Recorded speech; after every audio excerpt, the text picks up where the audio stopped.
Predict, pick, and prevail in your fantasy football leagues with Nick Giacobbe and Nick Cap. From breakouts to busts, superstars to sleepers, these are the guys that will help you achieve fantasy glory. This is the PrimeTime Fantasy Podcast.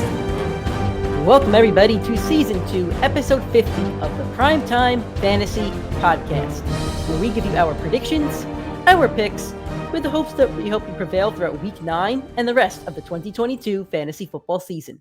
I'm your host, Nick Giacobbe. Joining me is Nick Cap.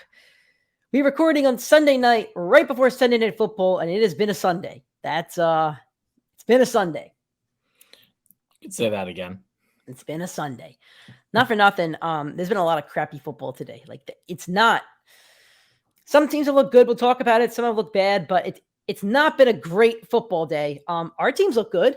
I'll tell you that. They do. Our teams look good. Our teams look good. Anyway, we run our divisions. You know what? We do. We do run our divisions, which is hilarious to say in Week 9. But anyway, we'll talk about that a little bit. It's our Monday show. Big Monday show. We're going to recap the entirety of Week 9, give you our biggest takeaways from each game. A little bit of injury news to talk about. Nothing crazy, I don't think, but we'll talk about it. And finally, we're going to end the show with our Monday Night Football preview, giving your projections and letting you know if you're going to have a Monday Night Miracle tonight, if you do need one for the Saints and the Baltimore Ravens. With that said, if this is your first time listening to us, thank you so much. We do the show on Mondays, Tuesdays, Thursdays, and Fridays. If you checked into our live stream on Sunday, yesterday, I should say, thank you so much for that. If you're a first time watcher or listener on the weekly episodes now, or on the recorded episodes, I should say, thank you for checking us out. I just explained what we do on our Monday show, and then Tuesdays waiver wire, Thursdays Thursday Night Football, Fridays a big show to prepare you for the weekend. So thank you for checking out our content. We appreciate that, and thank you to everybody that joined our live show on Sunday. We saw a lot of new faces, and we appreciated that. We appreciate all the questions. We appreciate you guys getting us over 100 subscribers on YouTube. Really means a lot to us. So thanks for the likes, thanks for the questions, thanks for the subscriptions. It means a lot to us. If you enjoy this show, keep listening to us on all audio streaming platforms throughout the week and the rest of the season. We're available on all audio streaming platforms: iTunes, Spotify, Google Podcasts, Anchor, basically anywhere where you find a podcast, you could find us, the Primetime Fantasy Podcast. If you're listening on Apple or Spotify, please give us a 5-star rating. And if you're on Apple, please give us that review. It only takes about 30 seconds. You could write best fantasy podcast out there or something like that. You could write great fantasy podcast, but they don't like this player. Whatever. It takes you all 30 seconds to do that. If you'd rather watch and listen to the show, go to our YouTube channel, Primetime Fantasy Podcast. First off, hit the subscribe button if you're new to the channel. Then check out our videos. If you're watching this video, drop a like on it. If you're watching our video tomorrow, drop a like on that. Any video that you watch, please drop a like, drop a comment, share the links with your friends. We'd appreciate that as well.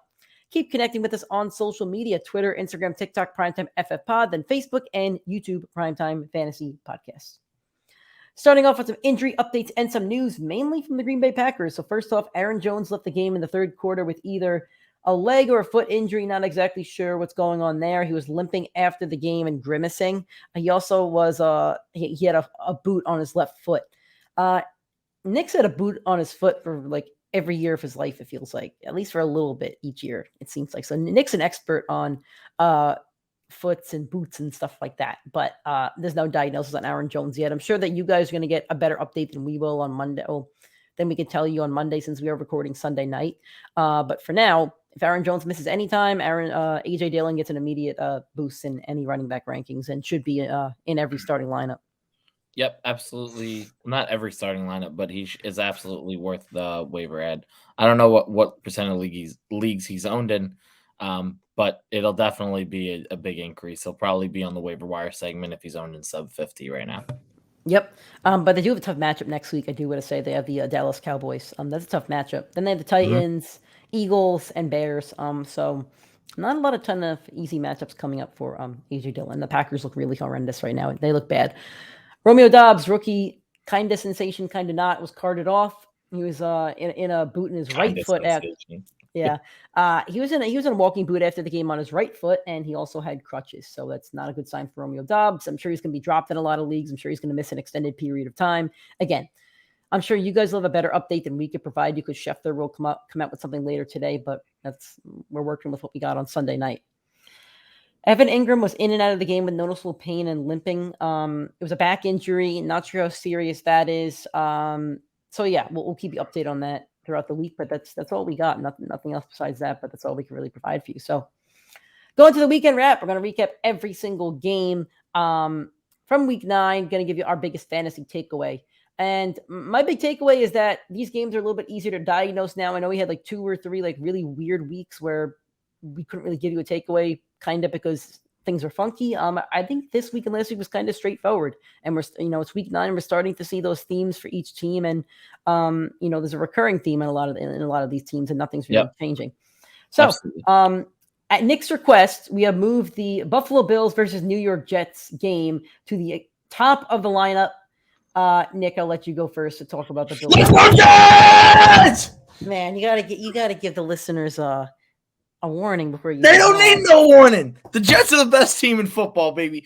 Absolutely obliterated the best offense in football, best defense in the league. All right, let's take a step back. I don't think they're the best team in football. One step back. They're not the best team in football. So let's I thought Buffalo was the best team in football, and we just absolutely slaughtered them. Any given Sunday. Any given Sunday. Slaughtered. Any given Sunday. Slaughtered.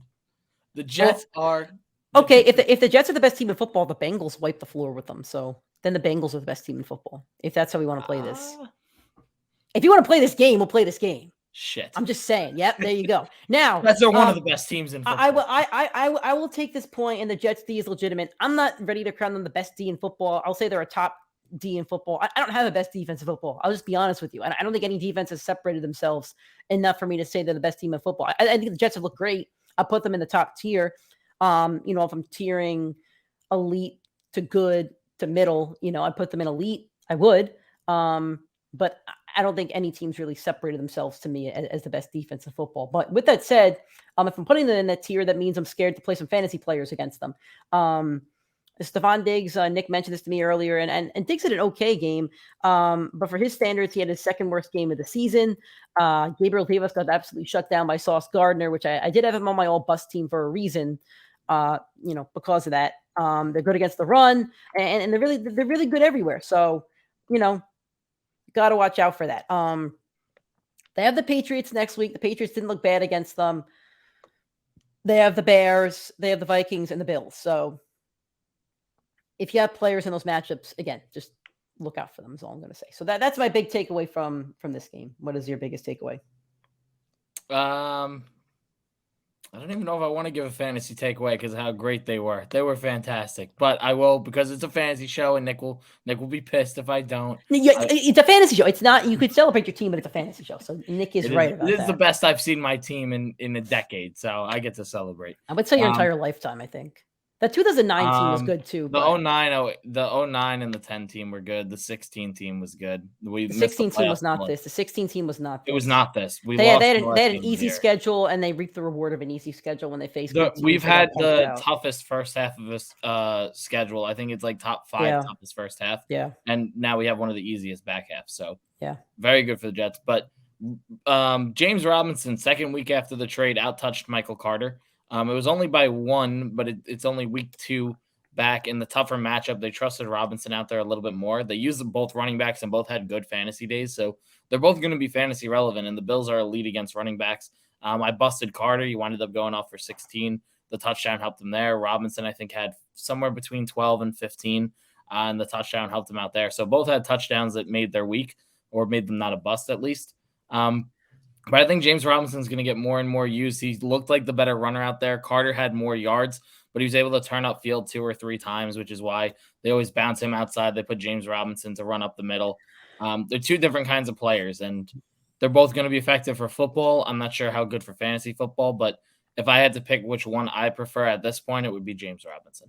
All right. Last point I want to make is that Garrett Wilson is, I think, a trusted flex play going forward. Now, I wouldn't play him against New England. That's a tough matchup. Yeah, I mean, I don't know. Maybe he did good against New England 2 weeks ago with 17 points. I think he had 100 yards. He did do good against New England. I don't know. That defense just does worry me. Anyway, and Elijah Moore is dead in the water. I don't think he's going to revive himself until next year. I think he needs an entire year to kind of reset himself. It almost feels like the Cam Akers situation, but I saw some interesting things on Jets Twitter, which were like Elijah Moore didn't complain. He was celebrating after the win. And they played him a lot more than they did last week. and they do this weird thing where they put like the receiver in motion and then they full sprint him back the opposite way. And Elijah Moore did it on most plays, had no complaints, like wasn't really causing any issues. So I think maybe going into the bye week, they might try to fix that. But as long as without Corey Davis, Garrett Wilson has been a beast. He's been the wide receiver one over there. Davis was out targeting him when they were both on the field. So that does make me skeptical, but I do think Wilson looks really good, and they might retool the offense to focus purely on him. It doesn't make me super skeptical because some rookies take a couple weeks to get ingrained in the offense. Not all of them are Chris Olave, where you're having 14 points week one. Amon-Ra St. Brown didn't break out to like week 8 or 9 last year. So Garrett Wilson to me is just a rookie wide receiver, getting used to the league and now getting his feet wet and becoming the wide receiver one, which I believe they drafted him for. They drafted him in the first round. So that's why you're drafting a guy like that. All righty, Los Angeles Chargers at the Atlanta Falcons. Now, I know you're at the game, so Nick got to see his team get the biggest game, win of his, in a long time. So Nick did miss the morning slate. I know you probably watched some replays and stuff, but what was your biggest takeaway from what you saw or read or whatever from any of these games? So, but I won't say that for every take, but I guess from this Chargers Falcons game. So I'll give my my take, and then I could add, based on the stats that I saw, and then you could tell me if that's what you saw on the television, pretty much. So I know you have the note here, but I want to take it for sure. Joshua Palmer looked pretty good stat-wise. Joshua Palmer was never on my television. I want to make that clear. I didn't know Joshua Palmer's stat line until I checked my fantasy score after the 1:00 games. He was never, ever, ever on my television because the Chargers were never near the red zone.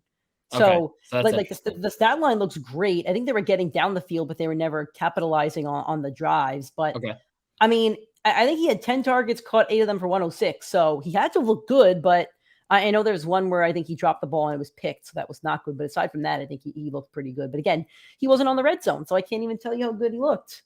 So what was very interesting to me is I actually pretty much predicted his exact stat line. I said 8 catches for 100 to 120 yards. And I said a good shot at a touchdown, but never guaranteed. So I did pretty spot on with that take for him. And I'm pretty hyped because I've been a big Palmer guy. So I'm happy to see he's actually paying off. But I also did see some of the plays because they do play red zone during the off times. And I did see the Chargers go down early and they barely escaped with the win there. So, I mean, I think Staley should be fired, but he keeps winning these close games that, Herbert keeps winning them and it's saving his job. Herbert doesn't keep winning them. Nope. They shouldn't have won this game. They should not have won this game. He wins the game at the end. He's overrated. He threw for 300 yards, had, I think, 2 picks and a touchdown. He's overrated. You just said one went off Palmer's hands. So what are you talking about? And we both agree Atlanta's a much better defense than we thought before the year. So he looked bad. He's a stat sheet stuffer. He's just like Phillip Rivers. Like he's just Phillip Rivers, and Phillip Rivers isn't a Hall of Fame quarterback, and neither should Herbert. Like he's not that good. He's not a top 5 quarterback. He's Matthew Stafford. He's Phillip Rivers. That's what he is. No, he's not an elite quarterback. He doesn't win big football games. He doesn't beat the Chiefs. He doesn't beat the Bills. He doesn't make the playoffs. He doesn't win football games. Herbert has played the Chiefs twice knowing he was the starter. Over the last 2 years, the Chargers have the 30th ranked defense in football. They have the 25th to 27th. Russell Wilson won football games. Russell Wilson won football games with the worst offensive line in football for years. And Russell Wilson sucks this year. So what are you talking about? Herbert looks bad. This year it was proved that it was a product of his coach, and Geno Smith was plugged in and looks better. So you can't give me the Russell Wilson take. The whole point is he has a bad defense. He has his top 2 receivers hurt, and he has one of the worst offensive lines in football. So how is he going to win when that's all he has? Because guys like Tom Brady would make it work. Well, okay, the GOAT would make it work. I know, but I'm just saying, Peyton Manning. I think Tom Brady would make sure Jacksonville had more than 3 wins at this point of the year. Lamar Jackson makes it work with less. Lamar Jackson's roster isn't. I think Lamar and Herbert are 4 and 5 interchangeable in the I don't think Herbert's best quarterback. So I don't care. That's fine. I'm dying on this hill of Justin Herbert is overrated. I'm going to stick to that one. Great fantasy quarterback, but NFL overrated. So my big takeaway from this one is that both of the Falcons running backs are going to be rostered everywhere, and they should be rostered everywhere. And they could also be played every week, depending on the matchup. Cordell Patterson had 2 touchdowns. Had 18 fantasy points, and Tyler Algier had 99 yards. He had 13 fantasy points. I think he had a couple receptions as well. So I think it's going to be a 1A, 1B. I don't think they want to throw the ball a lot. I don't think they want Mariota to throw the ball a lot. He missed a really deep shot to Kyle Pitts by like 3 yards, which sucks. But that's my big takeaway, is that both of those running backs are going to be both rosterable and playable. All right. Carolina Panthers against the Cincinnati Bengals. I called this one. I did call the offensive explosion and the Bengals get-right game. You could take it. I did call it. Now, what I also called when Jamar Chase had his injury, I think 2 or 3 weeks ago, I said they really need to feed Mixon. And for whatever reason, they didn't do that on Monday night against the Browns. So they made some adjustments, and they started feeding Mixon, and they fed him for 5 touchdowns and like 150 yards, a couple receptions. He had 55 fantasy points in standard leagues. That's what I got. And then the other Bengals didn't look bad either. I think Burrow had 2 touchdowns, 1 rushing. So Burrow had, let's see how many points he had today. He had 19, so he didn't have a bad game. I think Higgins had 13. He had 13. So not the best game, but again, when all the touchdowns are going to Mixon, I mean, that's a Mixon game. That's all that can happen. So that's my big takeaway, is that the Bengals are still okay. They had a rough game against a divisional opponent, and that just happens in divisional games. It's tough. So I have a good question, because now that I think about it, so I'm looking at the stats from the game, and all the fantasy relevant players outside of Joe Mixon, Burrow, Higgins, Boyd, and Hurst, all 4 of them underscored their projection. So my question is, in these games like this, like they're going to get the Steelers off the bye, are you going to still play your Bengals, or are you going to think they're just going to blow up and, it can just be the Mixon show because they go up so big early? This isn't the first time this happens. Like Burrow consistently, not consistently, but there's been a lot of games. I remember against like New Orleans too, where they go up like 3 touchdowns early and then it's just 2 clock the rest of the game. What was Burrow's projection? Do you know? It was, I think 20, and finished with 19. So it was like just under, but like Higgins was 3 points under, Boyd was 3 points under, Hurst was 2 points under. I wonder what Boyd's was, because Boyd was at 12. He finished with like 9.5. Am I reading the wrong thing? It looks like he finished with 12 here. Am I reading the wrong thing here? No, he had 9. I don't know why ESPN's showing me. That might be the projection you're saying. No, it's saying fantasy points total. That's really odd. Anyway, I don't think so, because I think this is an outlier game where Joe Mixon had 5 touchdowns. Like, it's just not going to happen most weeks. He could have 1 touchdown, but I think the ball's going to get spread around a little bit more. It was just a Joe Mixon game. This happens on teams sometimes. There's games where Dalvin Cook scores 3 touchdowns and Jefferson only has 50 yards. And there's games where, McCaffrey's going to have ridiculous games and Debo's not going to get a lot. It's just, when you're in an offense like this, some games are not going to go your way. The Eagles are a great example. There are games that Jalen Hurts is going to have less than 20 fantasy points, or right at 20, because of Miles Sanders and the other running backs they use there. That's just how it goes sometimes. So I'm not going to fade the Bengals because of that, just like I'm not going to fade the Eagles because of that same situation. And then I have another question. Why the hell is Baker Mayfield back as a starter? Or I assume he's going to be the starter. I don't think he's going to be the starter. I don't think he will, but they got blasted. They were down like 20 points at halftime. They had 35 offensive yards at half. The Bengals had 35. They scored 21, it looks like, in the second half. Then Baker had 150 yards, 2 touchdowns, no But picks. I think the Bengals pulled most of their starters. They weren't playing. Like, they definitely were not playing to their highest degree. They weren't going 100%. So I guess we'll see the report later in the weekend. I don't think they should start Baker, but they could. All right. Miami Dolphins at the Chicago Bears. I think you got to take this one first. Oh yeah, because I said I pounded Justin Fields, said he was gonna be a monster play this week, and he finished as the QB1. To also be fair, on the other side of the ball, I said Tua, I would set him this week, and I think he was one of the top 5 quarterbacks on the week. So I'll take my pat on the back and then my shame for that take. But Justin Fields, his stat line looked incredible. I mean, it was mostly on the ground, but I said, like, the combination of his rushing game is going to be enough for him to be fantasy relevant. It doesn't matter how good of a football player that he is, even though from what I saw on Twitter, everybody said Justin Fields looked really good. Like, he looked talented. So he had 3 passing touchdowns and 120 passing yards, which the touchdowns is great. The passing yards aren't great. But then he had 15 rushes for 180 yards and a touchdown on the ground. So he put in a monster game on the ground. And he had 150-yard. He had 150-yard rushing touchdown. But even if you take that away, like he had 100+ rushing yards. Yeah, he still would have finished with 130 on 14 carries. So like it's I mean whatever we want to say. I mean, like I said, Fields is going to be fantasy relevant because of pure workload and how much of the offense he's going to consume. Like it doesn't matter if he's good at football because he's going to rush so many times. He's going to pass X amount of times. And in these better matchups, he's going to be good. Next, he gets Detroit, then at Atlanta. Like, that's probably two favorable matchups. And then championship week, he's at Detroit. Is he going to go for a monster game? I know Packers didn't, but, like, the Packers look bad. Like, we'll talk about them next, I think, but they look bad. Yeah. I saw the score in the car on the way home. And No, they looked bad. I was like, that had to be a typo by somebody, and then I found out it wasn't. Like, but whatever.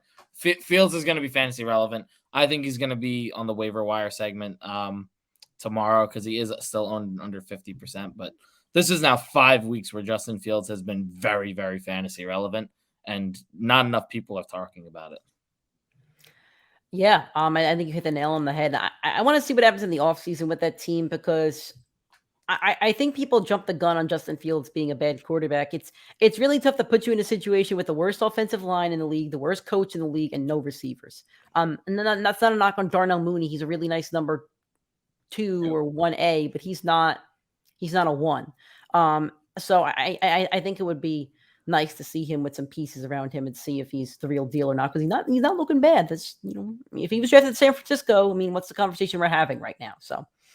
Fair. My 2 takeaways. First one is that the Miami 49ers now have running back by committee. And I did not say that. Jeff Wilson is now going to eat into Raheem Mostert's carries. The Mostert running back 1 stuff was nice for the season, but it's over. I'm sorry, Mostert owners, but now this is a running back by committee, and Jeff Wilson looks pretty good. First takeaway. Second takeaway. How playable are the Chicago Bears skill position? Darnell Mooney today, he had 7 receptions for 43 yards and a touchdown. Last week, he had 5 receptions for 70 yards.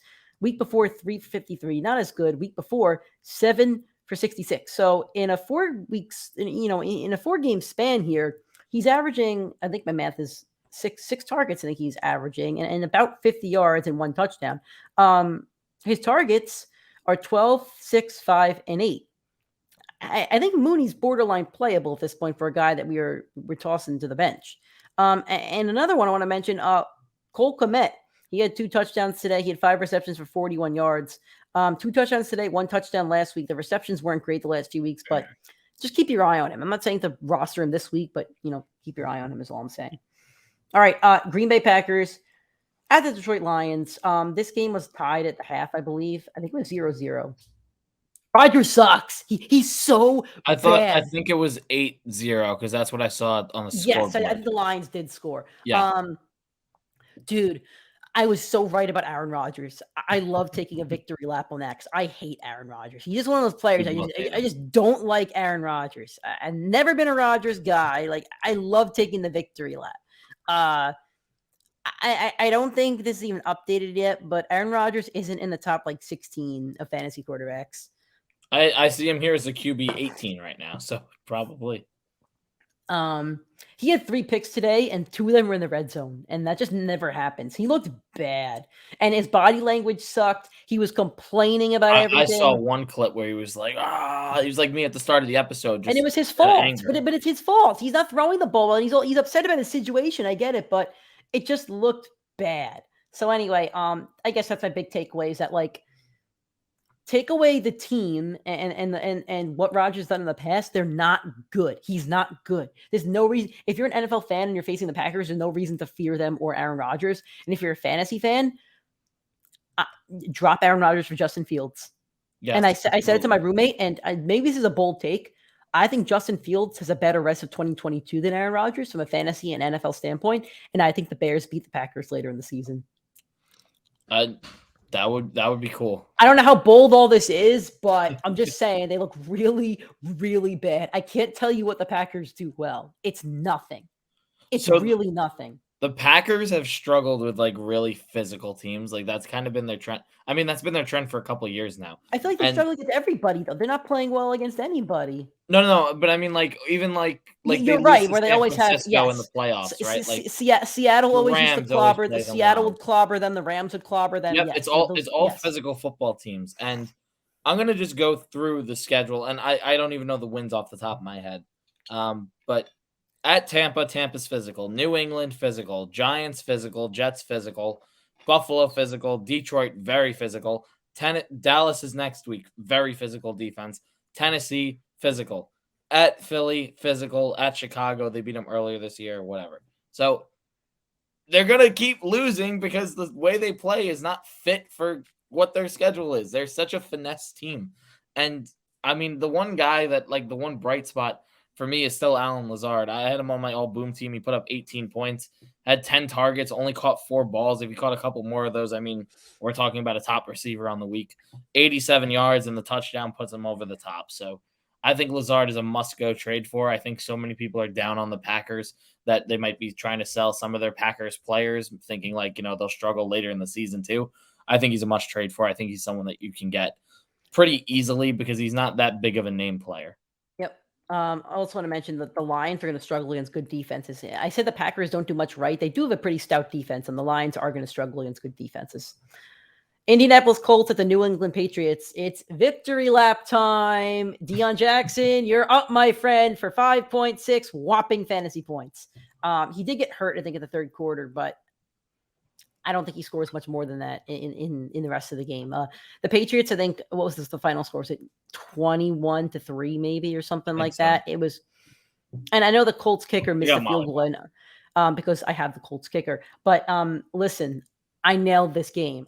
Bill Belichick against a rookie quarterback, a no-name really running back. Like, it was a recipe for disaster, and it was a perfectly cooked meal by Bill Belichick, and it blew up right in the Colts' faces. Just remember this one going forward.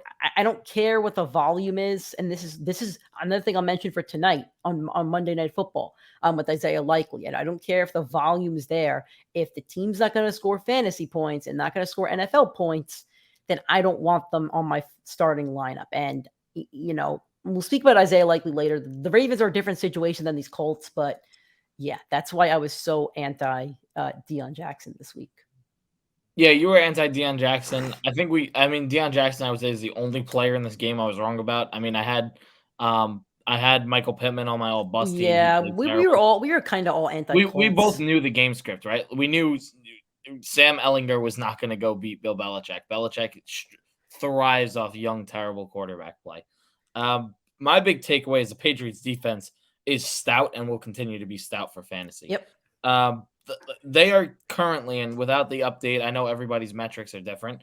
They are the defense number 4 on the season. After this week, I'm sure it's going to be huge. They go into the bye the same week as the Jets, come out of the bye facing the Jets. So that's definitely going to be interesting. Minnesota, Buffalo, you probably don't want to play those. Then they get Arizona, Vegas, Cincinnati, second to last week of the playoffs, Miami in the championship. And I would not be against playing them down that playoff stretch. I know Cincinnati's a tough out, and I know I'm not allowed to talk Bengals football anymore. And I know Miami's a tough out, but they've just been so good. Like, they've been way too good where they're on the point of, can you play them against any offense? Like the Jets, we said no, and then they came out and just destroyed the Bills. And I don't want to make a Jets discussion, but like elite defenses do find a way to take out offenses. So if they have these later matchups in the year, like it might be worth considering doing the start. Yeah, I would label them as if you're worried about them and don't have a player to drop, just don't drop this defense to try to pick up one off the waiver wire is what I would say. I dropped the Eagles defense a couple weeks ago, and I kind of wish I didn't, but that's okay. I also want to mention this, Nick. Jacoby Myers on your all boom. It was on my all bust. He only scored 7 points. So it's his first game under double digits. So it is. And that's also coming from the Jacoby Myers stan over here. I have been on the Jacoby Myers. I guess I shouldn't talk about him like the Bengals anymore. No, you have to talk Bengals. I like when you talk Bengals. Minnesota Vikings at the Washington Commanders. Well, I see you put here that you learned nothing about either. And the thing about that is that, like I said at the beginning of the show, there's a lot of themes that I think are the same, and I'm trying not to mention the same themes. Like I could have said for the Dolphins that both receivers are really freaking good, and that's going to continue. So my big new takeaway is that TJ Hawkinson, 9 receptions, 70 yards. They wanted to get him involved. He did better than Thielen did, so maybe he's a guy that you could stream going forward. I think you got to see what happens in the next few weeks. Anything you want to add to this game? So, like I said, learned nothing about it. I'm just going to go through the points of what we exactly knew. Justin Jefferson's still dominant, no doubt there. Adam Thielen is mostly going to be touchdown dependent. I know he hasn't been in some games this year, but more often than not, he's a matchup dependent wide receiver. And it's usually when Jefferson has the tougher cornerback matchup. Dalvin Cook is solid, but he didn't pay off his first-round pick. The Commanders' running backs are still a committee. None of them are trustable, and all of them busted this week in a favorable matchup. And the wide receivers for the football team, once again, they're fine. They're all debatable flex plays depending on the matchup. So I don't think I learned anything. All right. Moving on, the Las Vegas Raiders at the Jacksonville Jaguars. Josh McDaniels, what the fuck is wrong with you? Dude, you're up 17-0 in the football game. You have Josh Jacobs who's averaging over 4 yards a carry on the season, and you don't use him. Come on. This is Madden we could play. I'll play Madden. Nick, tell the audience how I play Madden. Nick, well, maybe not this year, but in past years, Zeke up the middle. And Zeke how many times? How many times did I run Ezekiel Elliott up the middle? 36 per game, minimum. And did I win football games? To carry. And did I win football games? That's the only way you won football game. There you go. There you go. That's how you win football. Look. The Raiders beat Denver, right? I think they beat Denver, or did they lose to Denver? Hold on. The Raiders. Hold on. I think they lost. Did they lose? Okay, this might change my entire point. Hold on. Timeout. Let me pull up the Raiders schedule here. This is really bad podcasting. All right. Let's see. Raiders wins. They beat Denver. They beat Denver. Okay. They were 0-3. They blew a lead to the Cardinals. They lost to the Chargers week 1, and they lost to Tennessee. Right now they get to Denver. Josh Jacobs, 28 carries. Kansas City, they lost. They blew the lead. They're up like 17-0 or something, whatever the number was. Josh Jacobs, 21 carries. They beat Houston pretty handedly. Josh Jacobs, 20 carries. Now we go to New Orleans, 10 carries. Loss. Now we go to Jacksonville. They're up 17-0, 17 carries. Loss. Dude, it's not even about my fantasy team anymore, Josh McDaniels. Like, now it's about your football team, and you're not winning football games because you're not managing the clock. You're not using your best player. You're not using your bulldozer. You have no offensive scheme. You have no offensive mind. You don't know what you're doing. You don't know how to coach. It's horrible. And Nathaniel Hackett is lucky that he has the bye week, because I'm sure I would have ranted about something about him.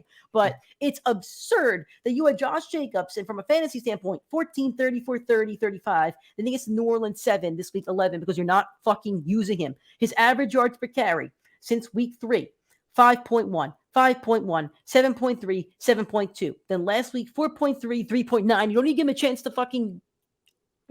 him a chance to breathe here. You don't even give him a chance to get going. You don't give him a chance to get into a rhythm. How are you up 17-0 against the Jaguars of all teams? The Jaguars. They're not a good football team. They're competitive, but they're not good. And you're telling me you couldn't run the football. Come on. That's my big takeaway, that Josh Jacobs isn't the problem. Josh McDaniels is the problem. And if they use Josh Jacobs, they would win more football games, and our fantasy teams would be winning more football games as well. So it seems like he has a big meeting with Mark Davis, or whoever, after every loss, and for some reason he's not fired. Anyway, ETN had another great game, and my 100% hot take of the season, which again isn't supposed to happen, of Travis Etienne ending up a top 5 running back. I just want to see what he's at right now before this game, because this game, I think he had like 29 points. It was a top 5 running back on the week. He was at 19 before this game, so he's going to probably be in the top 10. So anyway, that's a positive. What do you got? So I saw your note originally, and my first thought was I didn't see the game, but did someone else get carries in that backfield? And then I looked it up because I was like, I don't understand why this is Nick's take. And I only saw two. There were two other rushing attempts by non-Josh Jacobs running back. They just don't run the ball. So now that I hear your take, I'm gonna just piggyback off of it a little bit. Like, he is going to be Antonio Gibson next year, and what I mean by that is, like, we as the audience recognize Josh Jacobs is a top 10 talent at the running back position. We recognize Antonio Gibson has the upside to be a top 10 talent at the running back position. And their head coaches have never used them right. Ron Rivera has never used Gibson right. John Gruden never used him right. And Josh McDaniels started using him right and then backtracked and now is no longer using him right. I don't get it. Like, I agree with you. I don't get it. I saw they were up so big so early. I was like, all right, Raiders are going to get another win. Went back in my car, checked my fantasy games, realized Josh Jacobs didn't have a monster day, and the Raiders managed to blow the lead. So I'm just piggybacking off that one for you. It's just like, and the thing about Antonio Gibson is he doesn't. The knock on Antonio Gibson is that, like, he wouldn't finish runs and wouldn't catch the ball. Josh Jacobs finishes his runs. He's like Nick Chubb, but he's gotten hurt a couple of times. So it's like, I don't even need Josh Jacobs to get like a bunch of receptions. He just has to do the Nick Chubb role and get like 20 carries and get touchdowns, but they're not using him. So anyway, now we're into the 4:00 games. The Los Angeles Rams versus the Tampa Bay Buccaneers. Man, they look bad. They both look bad. This game dragged and it was bad. It didn't look like a good football game. It didn't look like two juggernauts competing and playing chess. It looked like two just like underperforming, old, beaten down teams. It looked bad. My big takeaway from this one, I wrote, are the Bucs running backs playable? I said it a few weeks ago. The Bucs are statistically right now having the worst rushing season of all time. Leonard Fournette in the last 3 weeks, 4 points, 14 and 11. Position of need, I think you could still play him. But tough matchup against Seattle coming out next week. If Fournette wasn't a running back, and maybe it's a stupid take, but if he was on a running back, like, he'd be benched. It's a position of need during a bye week. But if you're in a league where you drafted Leonard Fournette, you drafted ETN, and you drafted Kenneth Walker, you're benching Leonard Fournette because I'm sure there's receivers in your flex spots that are going to outscore his 11 fantasy points. So that's my big takeaway. The offensive line looks bad. They're not getting to the red zone enough to even garner touchdown opportunities. So yeah, like, they look bad. No, I completely agree. Like I said, my first note is that both teams are in shambles. Like, outside of Cooper Kupp, who had another Cooper Kupp day, and this kid Auden, who had a last-second touchdown that made him have a solid fantasy day, everyone looked bad for fantasy. Like, nobody, not a single player played well. Maybe the defenses, but Brady doesn't look the same. I know he had the game-winning touchdown, but for most of that game, he did not look like the same player. Mike Evans is probably leading the league in missed fantasy point opportunities with his drops and touchdown drops. Like, it's a problem. I owned him in 3 leagues. I traded him away in 1. Like, it's becoming a massive problem for him. And I think he's better than that. I don't know what's going on over there that it's not working, but they got to fix some things because both these teams are far more talented than their records show. And something's not working where it's not showing. So, but it's week 9. So I think the whole league and us are waiting to see, like, when are they going to break out? And the Bucs breakout game is going to be next week in Seattle. I just feel it. So, and the Rams probably will be too. They're both going to get their get-right games against Seattle. So typically, if you're not like the undefeated team, like San Fran a few years ago, like, if you're not that team that goes on the Super Bowl run, the Super Bowl team is the team that gets hot halfway through the year. It's like the double-digit weeks who gets hot.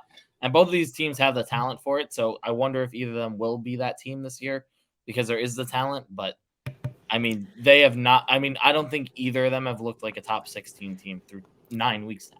And I think the glaring issues on their teams is offensive line. The Rams didn't bolster the offensive line. They lost Andrew Whitworth, who retired. Mm-hmm. And as for Tampa, they lost, I believe, two offensive linemen went out for the season. Interior linemen. I think they're out for the season, I believe. Yeah. I could be wrong on that. But so the line's not going to get better on either team. Neither team is going to get healthier. The Rams defense doesn't look the same. So I don't know. They were flat out targeting Jalen Ramsey on the last drive of the game. Like they put him on Scotty Miller to try and not give him Mike Evans matchup. Yeah. And Scotty Miller torched him for the entire field. I'm really wondering if Ramsey's almost past his prime. I think so. And I feel like this happens to every corner, and that's Father Time. He was great, but it happened to Peterson, it happened to Sherman. It happened. So I wonder if it's a scheming thing or if he's past his prime. Maybe there's an injury he's dealing with. I don't know. But all right, saving the best for last. Go Hawks, baby. Geno, he's writing back. I didn't really have a takeaway from this one except for the Cardinals running backs. Speaking of offensive lines, they're pretty beaten up, and I'm not so sure the Cardinals running backs are playable right now. Again, like if you have to play them for position in need, I know there's teams out there, especially in 12-team leagues. Yes, you probably have to play them. But again, if you're in a team where you have like Kenneth Walker and you have ETN or Jamal Williams, like Connor had an okay game. I mean, he had 11 points, but he didn't look good. I don't think any of the backs looked good at all. Benjamin had one game where he went, 25, and that was great. But I don't think any of the backs have looked good for the entirety of the season. So I think it's my big takeaway is that same with the Bucs. Like I think it's a matchup based running back playing. Yeah, I think that's fair. My takeaway was Rondale Moore looked a lot better than I thought he would look. But more surprisingly, DeAndre Hopkins got a real reality check here. Over his first and second week back against New Orleans and Minnesota, a total of 27 targets, 22 catches, 260 yards and a touchdown, was averaging 27 fantasy points per game. I know it's 2 games, so it's hard to say, if that's the line. But here he got the reality check. He got the touchdown, which kind of bailed him out from a bad week where we know DeAndre Hopkins isn't going to be the monster every week. It just can't happen. The question is he going to be more of is he going to be more Kupp or is he going to be more Jefferson, where Jefferson had 1 or 2 bad weeks and the rest of them are all monsters? Or is he going to be like the average NFL receiver with the occasional, not the average, but like DK, where DK's 15 to 20 and then gives you that 27, 30-point game? He's going to be one of those two. Who's guarding him, right? He's going to be playable every week either way. You know who's guarding him? Woolen, right? Big Tariq Woolen, baby. Yeah, he was a beast, but he did let up a late touchdown to Zach Ertz.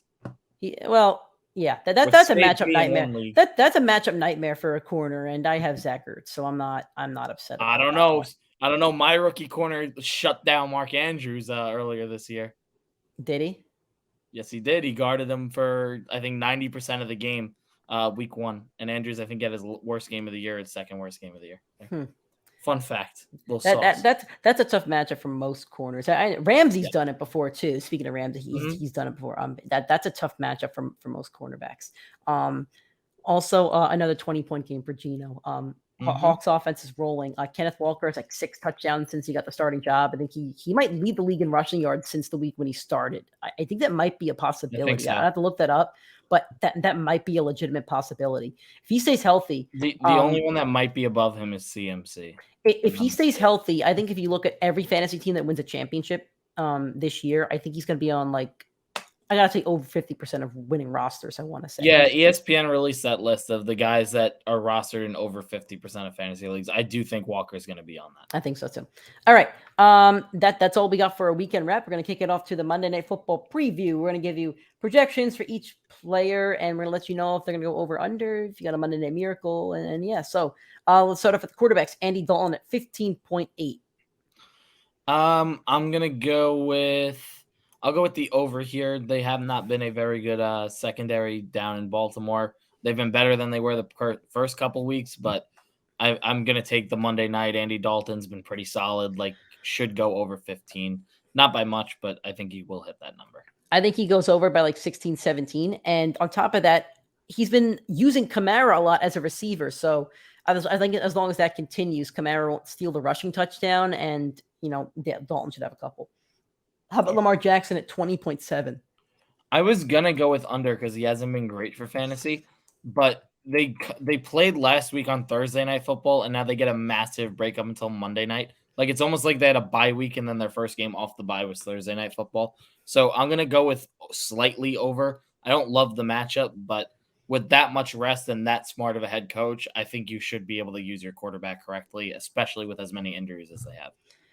He's only had over this 3 times this season, and the Saints defense is tough. They're a good defense, so I'm going to go slightly under on this one. If the Ravens win this game, Lamar is going to go over because he's going to have to do everything for this team. Everybody's injured or out, and I don't think the Ravens win this game. I think Lamar is going to enter MVP conversation if they're able to win another primetime big game. It's possible. How about Alvin Kamara at 20.3? That's a very high line, but I feel like he's been hitting this consistently with Dalton at quarterback. So I want to say at the line, but he's been close with Dalton. I forget which game Dalton took over, but his last 4 are 23, 18, 17, and 42. I know Dalton played the 17 game against Arizona and the 42. It was the last 4. That was it. Okay, so 23, 18, 17, and 42. I'm gonna go with over. I'll go with slightly under because that's a high number. I'll go with like 18, 19. What about Kenyon Drake at 9.5? I think the number is also a bit low because Justice Hill and Lamar could steal some of those rushing touchdowns. Gus Edwards and Mark Andrews should both be out. I think Andrews is downgraded to out and Gus Edwards is doubtful, but I don't think he's going to play. I'm going to go over on Drake just because if he hits the touchdown, like he's at the number. So. I'm with you. I'll go over. How about Chris Olave at 13.6? I know it's going over, but I have to play him in what's going to be a sweat game. So please be under. I'll go over. He's at over 13 in 4 games this season. Out of 8. Or I'm sorry, out of 7 because he didn't play against Cincinnati. Why did he not play against Cincinnati? Was he injured? Or do you have a bye? That's weird. He wasn't injured at all, right? Oh, he did. He got the concussion. Oh, you're right. Yeah. You're right. He did. Okay, so in 7 games, he's at over 13 in 4 of them. So and he's at over double digits in every week except for week 1. So I'll take over 13 on him. How about Devin Duvernay at 10.3? I hate this number. He has not been good for fantasy outside of like 1 or 2 big weeks. I think it's giving a lot of false hope to fantasy owners that they can pull off the miracle. If you do need the miracle, I mean, there is the upside because he is a deep threat, but I don't love the play. I'm going to go with under. He's at over this number in 5 out of 8 weeks. But it's all in the big game, the big play. Like he hasn't been dominant. I think he hasn't had a game over 5 catches or only 1. Like, so it's going to be hard. Yeah, he's at 1 game with 5 catches. He's at 1, 2, 3, 4 games with 4 or more. So you're right, but he'll be the number 1 wide receiver over there. So actually, I'm going to take the over on this one. I don't think Lattimore's playing tomorrow, so I'll take the over on this one. Tight ends, Taysom Hill at 8.4 over under. I say over if he gets a touchdown, under if he does not. I mean, yeah, pretty much. That's my take on Taysom Hill every week, and I can't really predict a touchdown. So with the way that they use him, like if this was Travis Kelce or Ertz, I could predict a touchdown, but with the way that they use Taysom Hill, I can't. Like it happens. He only hits the over in games that they're like up by a lot because then they get a little more fancy. If they're down, they don't use them fancy. Yeah. So yeah. All right, this is the big one. Isaiah Likely over under 10, and this is for people that are probably streaming him with Mark Andrews out. I like the line. I'm going to go slightly over. I will also go over, even though I've been beating the drum on not to play Isaiah Likely. No tight end has gone over double digits against the Saints, including Zach Ertz, who's at double digits in every game. So it's 8 games, except for the one against the Saints. I'll go slightly over because I think he can get 5 receptions and like 60 yards to get him slightly over. But I think it's going to be tough. They guard tight ends very well. So. Alrighty, that is our show for Monday after week 9. Thank you so much for listening or watching this. If you're watching on YouTube, please drop a like on this video, hit that subscribe button, share the link with your friends, share it with your league mates. We'd appreciate, sharing the love of the Primetime Fantasy Podcast. If you're listening on an audio streaming platform, whether it's iTunes or Spotify, please give us a 5-star rating and a review. We'd appreciate that. If you're, want to check in with us on social media, go to our Twitter, Instagram, TikTok, PrimeTimeFFPod, or Facebook is Primetime Fantasy Podcast. Hit our link tree, and it has all our links to where to subscribe, where to listen, social media, and all that good stuff. Thank you guys for listening so much to this episode. Tomorrow's Tuesday, waiver wire for week 10. I don't know how many waiver wire guys we'll have, but we'll have a couple for you guys. We always dig deep and find a couple, but that'll be waiver wire week 10 and any news that we do have for this week. Thank you guys for listening. Thank you for watching. Enjoy Monday Night Football tonight.